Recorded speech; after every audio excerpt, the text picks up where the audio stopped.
अपना नाम बता सकते हैं आप? जी जी, मेरा नाम गोपाल है। गोपाल है आपका नाम, ठीक है। आपको अपने बारे में जानना है? जी नहीं, मैंने बच्चे के बारे में जानना है। ठीक है, बच्चे का नाम बताइए, बच्चे की उम्र बताइए। बच्चे का नाम हरीशचंद्र, डेट ऑफ बर्थ 28 जुलाई 95। ठीक है, क्या सवाल है? इनका शादी ब्याह का योग नहीं बन पा रहा है, उसके बारे में जानकारी लेनी थी। ठीक है जी। देखिए, आपने जो अपने बेटे के बारे में पूछा है, हरीशचंद्र आपने नाम बताया है, तो अभी विवाह का योग इनके बना तो हुआ है, इसमें कोई दो राय नहीं है, और आपके प्रयास भी बिल्कुल सही दिशा में हैं। और अगर सब कुछ ठीक रहा और मेरी गणित ठीक कहती है तो अधिक से अधिक ज़्यादा से ज़्यादा अगले 120 दिन के अंदर आपके संतान का दाम्पत्य जीवन शुरू हो जाएगा, क्योंकि विवाह के योग बिल्कुल बन गए हैं। केवल दिक्कत थोड़ी सी ये है कि मैं ये कहूँगा, मुझे ऐसा लगता है कि आपके बेटा ही तैयार नहीं है पूरी तरह से, उसी का मन नहीं बन पा रहा है। तो अगर आप विवाह करना चाहते हैं, भाई जिसकी शादी करनी है पहले उससे तो कह दो भाई तुम तैयार हो मानसिक रूप से, आपका पुत्र ही नहीं तैयार है, आप एक बार उसको तैयार कर लीजिए। और रिश्ते बहुत सारे हैं और शादी आप बहुत जल्दी 120 दिन से 150 दिन के अंदर विवाह हो जाएगा।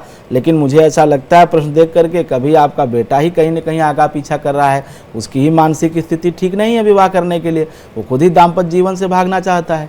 तो एक बार आप उसको कन्विंस करें, उससे समझाएं, उसकी समस्याओं को सुनें और उसके बाद आप कोई निर्णय लें, तो दाम्पत्य जीवन शुरू होने में कोई दिक्कत नहीं। क्योंकि योग तो ये काफ़ी दिन से बना हुआ है, मेरे हिसाब से तो लगभग साल तो हो ही गया है। अब इसकी पूर्णता करने के लिए आपको एक बार अपने बेटे से ठीक प्रकार से बात करनी चाहिए और फिर आगे कदम उठाना चाहिए।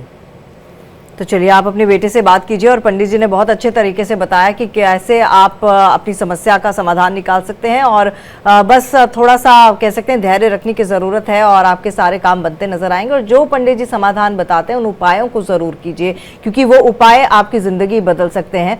हमारे साथ एक और कॉलर जुड़ चुके हैं, अतुल इनका नाम है, हिमाचल से बात कर रहे हैं। जी, आप अपनी उम्र बता सकते हैं और आप अपनी समस्या बता सकते हैं। उम्र है 43। ठीक है, और क्या समस्या है? एक मेरी महिला मित्र है, उसका तलाक का केस चल रहा है जी। पर उससे मेरा कुछ अनबन हो गई है जी। तो वो क्या मेरी जिंदगी में वापस आएगी? जी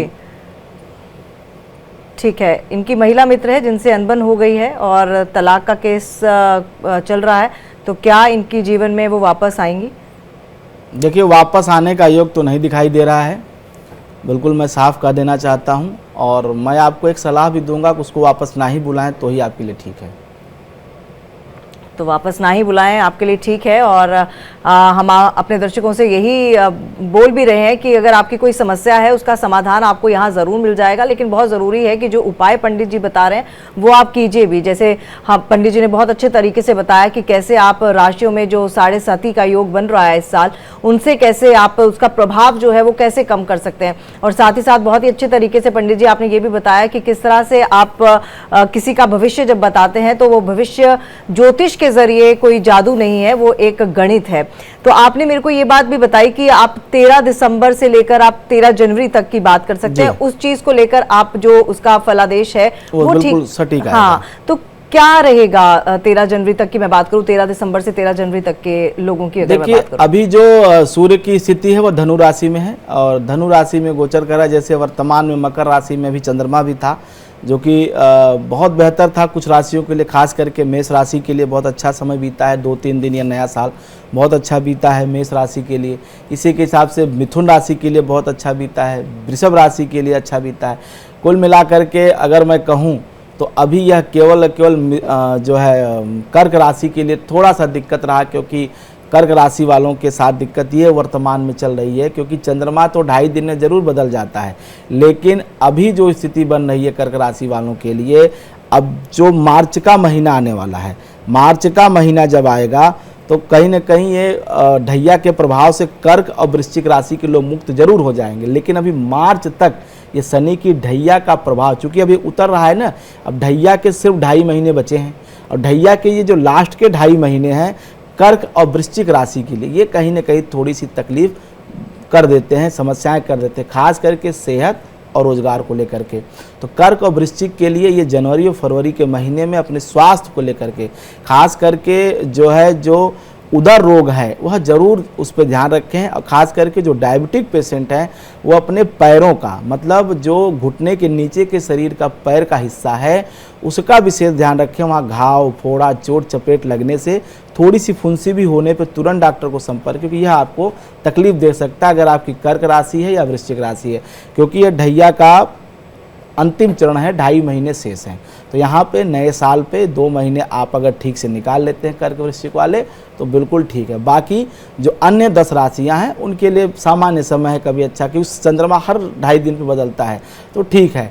धनु राशि के लिए अभी माहौल बहुत अच्छा रहा है, 1 महीना बहुत अच्छा बीता है, 13 दिसंबर से लेकर 13 जनवरी तक बहुत अच्छा है। और 13 जनवरी के बाद जब सूर्य मकर राशि में प्रवेश कर जाएगा तो भी आपके लिए ठीक रहेगा। केवल अपने आँखों का ख्याल रखें और थोड़ा सा अपने पिताश्री से बना के रखें, क्योंकि जब मकर राशि में गोचर होगा तो दूसरे भाव में आपके राशि से चला जाएगा, तो वहाँ पे आपके वाणी पे नियंत्रण नहीं होता, आप गुस्से में किसी कुछ भी बोल देते हैं, तो ऐसे में वह आपके लिए बहुत प्रतिकूल परिस्थितियों का निर्माण कर देता है। तो धनु राशि के लोगों को अभी तो एंजॉय करें, समय कोई दिक्कत नहीं, सब ठीक है, लेकिन 14 जनवरी के बाद जब सूर्य मकर में होगा तो केवल इतना ध्यान रखना है, अपने पिता के साथ ठीक संबंध रखना है और अपने वाणी पे किसी को भी कुछ भी आवेश में आके नहीं बोलना है, क्योंकि वो 1 महीना इतना होता है कि वाणी में बिना वजह दोष उत्पन्न होता है, हर समय बिना वजह क्रोध का आना शरीर में, ये लाजमी बात है। तो ये मैं मोटे तौर पे बताता हूँ कि मकर राशि और धनु राशि में सूर्य के गोचर का अलग अलग क्या प्रभाव आ सकता है। चलिए, हमारे साथ एक और कॉलर जुड़ चुके हैं, प्रश्न महापात्र ओडिशा से। जी, आप अपने बारे में पूछना चाहते हैं? नहीं, मेरे बेटे के बारे में। ठीक है, बच्चे का नाम बताइए। ओम प्रतीक महापात्र। एक बार फिर से बताइएगा। ओम प्रतीक महापात्र। ओम प्रतीक महापात्र, ठीक है। क्या उम्र है? उनका कैरियर थोड़ा जानना चाहते हैं। ठीक है, उम्र बता दीजिए। उम्र ये 21 साल। 31 साल। 21। ठीक है, आप उनके बारे में जानना चाहते हैं, ठीक है।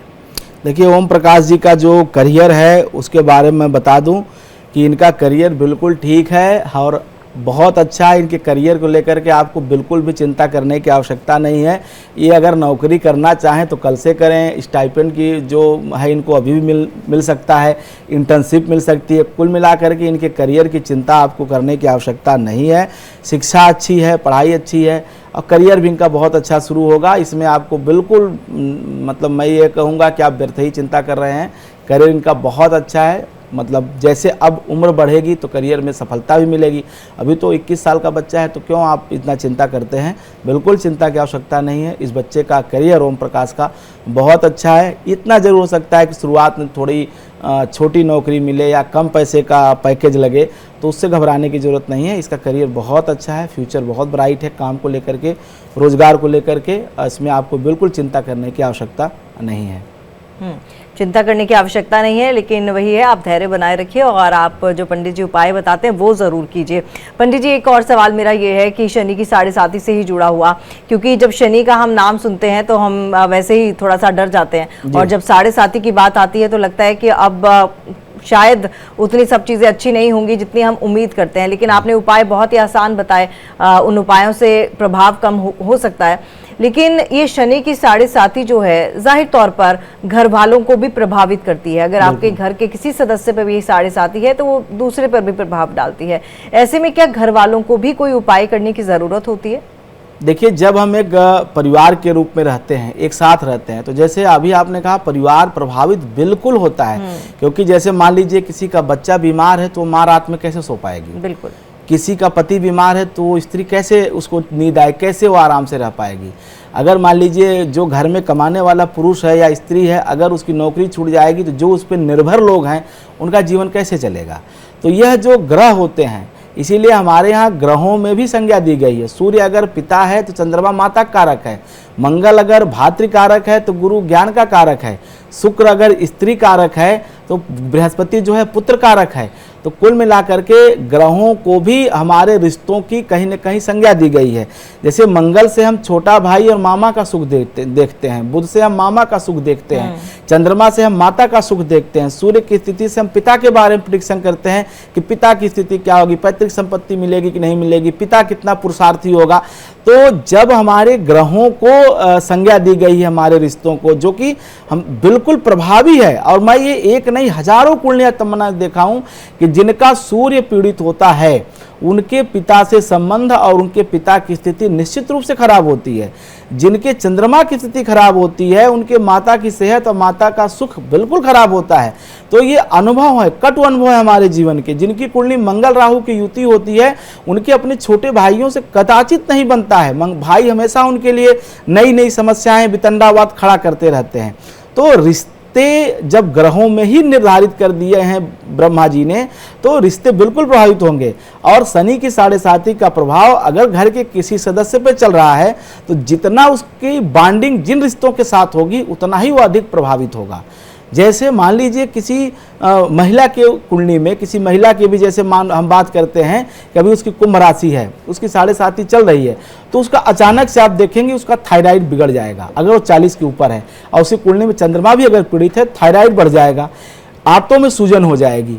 अब ये बीमारी तो कहने को बड़ी छोटी सी, थायराइड तो नॉर्मली बीमारी आज लगभग बहुत सारे लोगों को दवा खा रहे हैं, लेकिन अब जब 7.5 का यह मध्य क्रम और ये अंत क्रम जब आया है तो यह कहीं न कहीं कुंभ राशि और मीन राशि की महिलाओं के लिए ये बहुत दिक्कत करेगा। हो सकता है हाथों के सूजन इनको हॉस्पिटलाइजेशन तक ले जा सके, या वजन इतना अधिक बढ़ जाए कि सांस लेने की तकलीफ हो जाए। तो इस तरह से जब वो तकलीफ होगी तो घर का जो पूरा माहौल है वो खराब होगा। बच्चे स्कूल नहीं जा पाएंगे, पति समय पे ऑफिस नहीं जा पाएगा, तो जो पूरा एक वातावरण है घर का वो बिल्कुल प्रभावित होगा, बिल्कुल खराब होगा।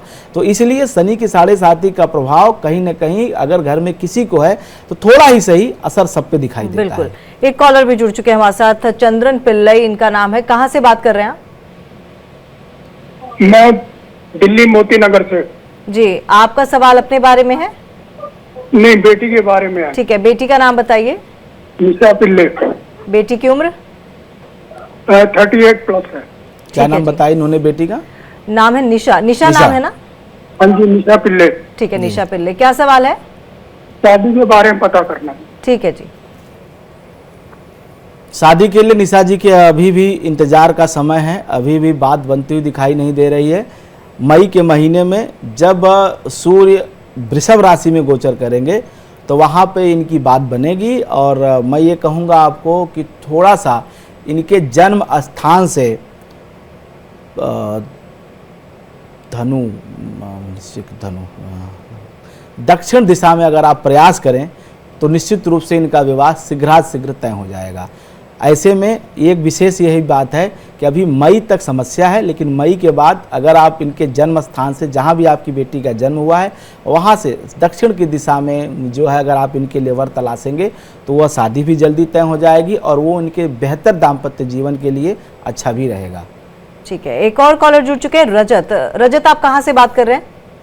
फरीदाबाद से। जी, आपको अपने बारे में जानना है? बेटे के बारे में। बेटे का नाम बताइए, उम्र बताइए और सवाल कीजिए। विशेष भार्गव, उम्र 28 साल। जी, सवाल बताइए। उसके कैरियर के बारे में पूछना है, कब प्रमोशन आएगा इसका, या कब सैलरी, कब अच्छी नौकरी लगेगी? देखिए, नौकरी तो अच्छी चल रही है, इतनी जल्दबाजी मत करिए, धीरे धीरे कहते हैं ना कि माली सींचे 100 घड़ा ऋतु आए फल होए। अभी जो है आपका बच्चा ग्रो कर रहा है, बिल्कुल ग्रो कर रहा है। उसके करियर में ऐसा मैं नहीं मान सकता कि बहुत गिरावट है। रही बात बहुत अच्छा होने में, तो मैं ऐसा कहता हूं कि 2021 से अगर आप उसके करियर का ग्राफ देखेंगे तो कंटिन्यू बढ़ा है, थोड़ा ही सही, लेकिन उसमें ग्रोथ है। और ये ग्रोथ उम्र के साथ होनी है, ऐसा नहीं अचानक से कोई बहुत बड़ा जंप लग जाएगा, ऐसा कोई जादू की छड़ी नहीं घूमने वाली है। लेकिन बेहतर भविष्य है, बहुत अच्छा भविष्य मैं देख पा रहा हूं इस बच्चे का। तो अभी मैं ये कहूँगा कि आप उसको सिर्फ इतना सलाह दें कि अपना काम वो ठीक से करे, जहाँ भी है, जिस ऑफिस में भी काम करता है, जो भी काम करता है, उसमें पूरा 100% अपना दे। भगवान शिव की कृपा इस बच्चे पे पूरी बनी हुई है और ये बहुत अच्छा काम कर रहा है और बहुत अच्छा आगे भी करता रहेगा। इतना ज़रूर है कि इसमें इतनी प्रतिभा है कि एक अपना काम करते हुए, नौकरी करते हुए भी या पार्ट टाइम से भी कुछ काम कर सकता है, अलग से अपना भी कोई काम खड़ा कर सकता है। थोड़ा सा उसके बारे में विचार करें तो एक नई आर्थिक आपके स्रोत आय के बन सकते हैं, उसमें ज़रूर इसको ट्राई करना चाहिए। नौकरी इसकी बहुत अच्छी चल रही है, उसमें आप इसको बिल्कुल आप इसको डीमोटिवेट ना करें, ये बहुत अच्छा है। और जैसे जैसे वक्त गुजरेगा आप देखेंगे ये ग्रो करेगा और ग्रो करेगा और निश्चित रूप से जीवन के बहुत मतलब जो भी इसकी इच्छा है, जो भी ये करना या बनना चाहता है, वो ईश्वर कृपा से इसको जरूर प्राप्त होगा। चलिए, आपको अपने सवाल का जवाब भी मिल गया होगा और उसका समाधान भी मिल गया। और पंडित जी, अब वही हम परिवार की बात कर रहे थे, तो मैं ये जानना चाहती हूँ, क्या परिवार के सदस्यों को भी इस साढ़े सती के प्रभाव को कम करने के लिए हनुमान चालीसा का पाठ करना चाहिए? देखिए, हनुमान चालीसा तो कोई भी पढ़ सकता है, इसके लिए जरूरी थोड़ी है कि आपके ऊपर साढ़े साथी चले तभी आप पाठ करिए। देखिए, कहा गया है कि अतुलित बलधामम हेम शैलाभदेयम धनुजवन कृषानम ज्ञानाम अग्रगण्यम सकल गुण निधानम बानराणाधीशम रघुपति गृहभक्तम बात जातम नमामि। ज्ञानियों में अग्रगण्य हैं हनुमान जी, सकल गुण के निधान है। जैसा कि मैं कार्यक्रम में शुरुआत में आपको बताया कि अष्ट सिद्धि नवनिधि के दाता असबर दीन जानकी माता। तो जिसके पास इतना कुछ है तो किसको नहीं चाहिए अष्टनिधियां। मुझे तो संसार में ऐसा कोई नहीं है जो ये कहे कि मुझे धन नहीं चाहिए, जो जिसकी कोई कामना ना हो। ऐसा कामनाओं से रहित पुरुष तो सिर्फ संत और महात्मा ही होते हैं, सन्यासी ही होते हैं।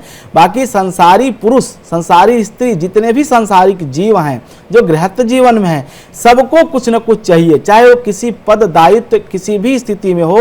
बड़े से बड़ा व्यक्ति है जिसके पास संपत्तियों का अंबार लगा, उसकी भी मनोकामनाएं शेष हैं।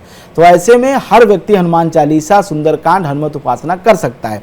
लेकिन मान लीजिए कि आपके परिवार में किसी के ऊपर शनि की साढ़े साती चल रही, आपको मालूम हो गया है, आपको पता है ये बात, तो आप मंगलवार के दिन या शनिवार के दिन उस व्यक्ति के नाम से आप संकल्प ले लीजिए कि यह मैं जो सुंदरकांड या हनुमान चालीसा का पाठ हनुमान जी की प्रीति के लिए कर रही हूँ, इसका फल मेरे अमुक रिश्ते को या अमुक व्यक्ति को प्राप्त हो। उसका नाम लेकर के संकल्प करके वो पाठ करिए, तो निश्चित रूप से जितना फल उसके करने से उसको मिलेगा उतना ही फल आपके करने से उसको मिलेगा। क्योंकि दैव कण कण में समा, दैव आपकी बात समझते हैं। दैव जो बात आप उनसे कहेंगे, आपको लगता हो वो दिखाई नहीं दे रहे हैं, लेकिन प्रत्यक्ष नहीं होते हुए भी वो सर्वव्यापी हैं, सर्व प्रत्यक्ष हैं। तो आप जो भी मनोकामना कहेंगे वो जरूर हनुमान जी महाराज पूर्ण करेंगे। और आप किसी के लिए भी सुंदरकांड या हनुमान चालीसा का पाठ करते हैं, जिस भी संकल्प के साथ करेंगे वो संकल्प वो जरूर पूर्ण करेंगे। तो चलिए, आपने तमाम सवालों के जवाब भी मिल गए, उनके समाधान भी मिल गए और उपाय भी हमने आपको बता दिए। बस आप उन उपायों को कीजिए। और पंडित जी ने जितने भी उपाय बताए, मुझे लगता है कि उसमें कोई भी ऐसा मुश्किल उपाय नहीं था जिसको करने के लिए आपको कुछ खर्च करना पड़ेगा या फिर कहीं दूर जाना पड़ेगा। लेकिन आप घर बैठे उन समाधानों को करें, उन उपायों को करें, ताकि जिस समस्या से आप बड़े लंबे समय से जूझ रहे हैं, जहाँ फिर जो समस्या आपके गले की फांस बनी हुई है, उस समस्या से आपको जल्द से जल्द निजात मिले। और पंडित जी, आपका बहुत बहुत धन्यवाद कि आपने इतनी अहम जानकारी हम तक पहुंचाई, साझा की।